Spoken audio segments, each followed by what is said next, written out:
Sahabat EKB, kita jumpa kembali dalam program Monday Spirit. Bagi para sahabat yang ingin bertumbuh dalam spiritualitas, kami akan membacakan renungan yang ditulis oleh Pendeta Joas Adi Prasetya yang berjudul Labirin Kehidupan bagian 3. Pada hari ini, saya Pendeta Santiani akan membacakan renungan yang berjudul Ingatan.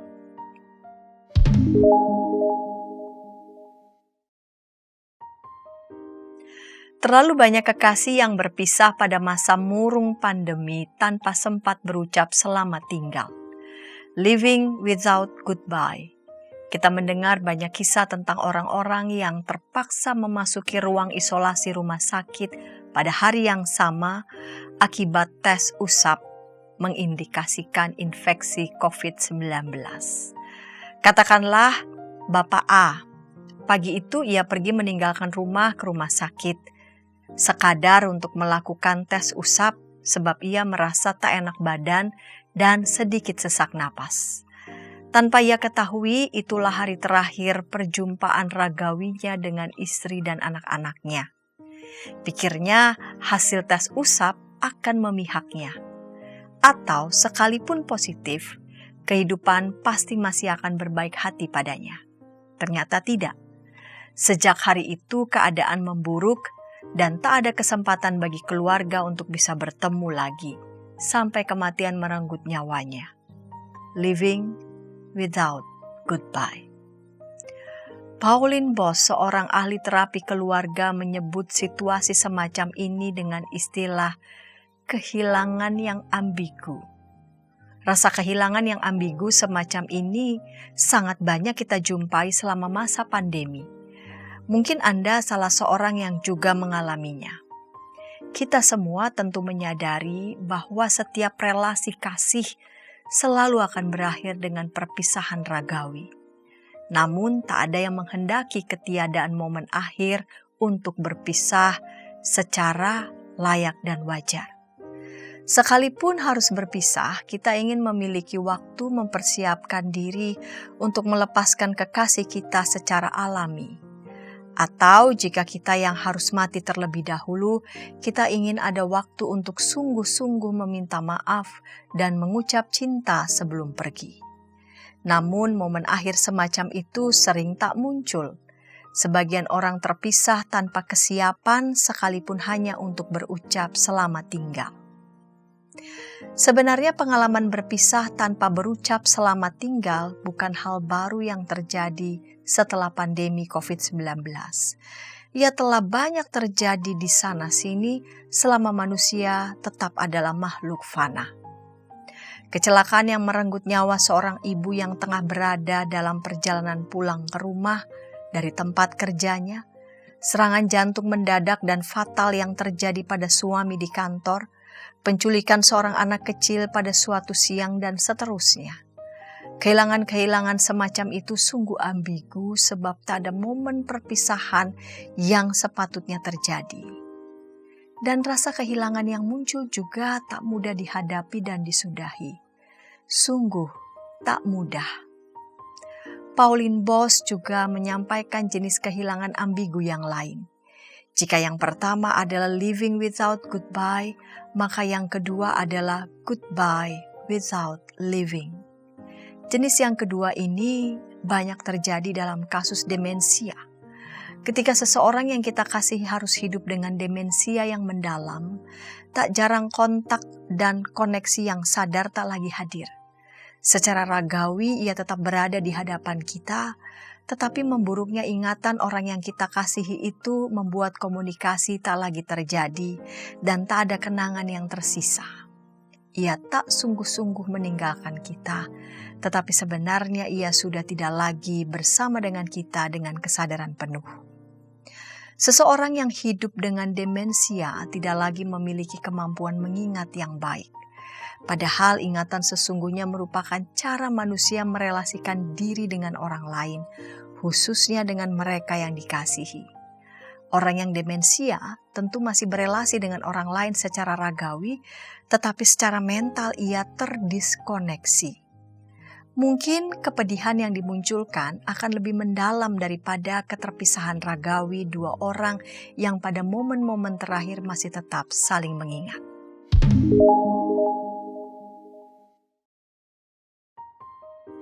Sebuah goodbye semestinya memang menjadi a good goodbye, sebuah perpisahan yang baik. Ia adalah sebuah perpisahan yang walaupun tidak menyenangkan, tetap baik sebab perpisahan tersebut kiranya dapat memberi pertumbuhan kepada mereka yang berpisah. Jika tidak ditentukan oleh semesta, misalnya kematian, tetapi oleh keputusan salah satu atau kedua pihak, maka kiranya perpisahan yang baik menjadi sebuah komitmen untuk menghargai keputusan yang diambil. Salah satu ciri perpisahan yang baik adalah bahwa relasi yang baik akan terus terjaga.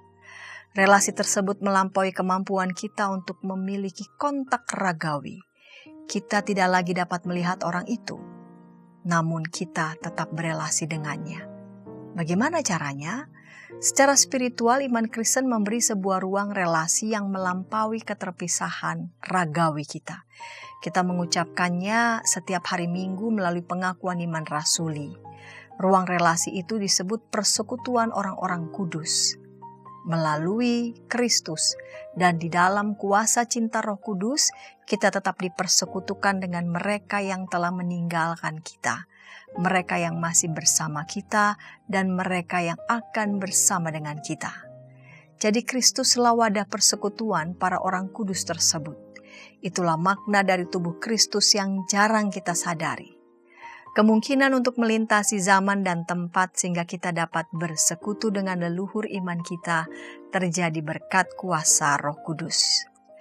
Itu sebabnya semua pengakuan mengenai gereja dan persekutuan masuk ke dalam artikel ketiga di dalam pengakuan iman kita, yaitu di dalam pengakuan pada Roh Kudus. Roh Kuduslah yang memungkinkan tubuh Kristus melintasi ruang dan waktu. Di sini kefanaan direngkuh oleh Sang Kekal dan dihimpun ke dalam persekutuan orang-orang kudus. Di titik itu, perpisahan dengan mereka yang mengasihi kita dan kita kasihi harus dipandang di dalam perspektif persekutuan orang-orang kudus. Kita tidak sungguh-sungguh berpisah, sebab kita sudah dan masih akan terus menjadi bagian dari persekutuan tubuh Kristus yang melintasi ruang dan waktu. Ketika Paulus menegaskan imannya bahwa tidak ada apapun termasuk kematian yang dapat memisahkan kita dari kasih Allah dalam Kristus, kita dapat menambahkan pula bahwa tidak ada yang dapat memisahkan kita dari mereka yang telah meninggalkan kita, sebab kita semua adalah bagian dari tubuh Kristus.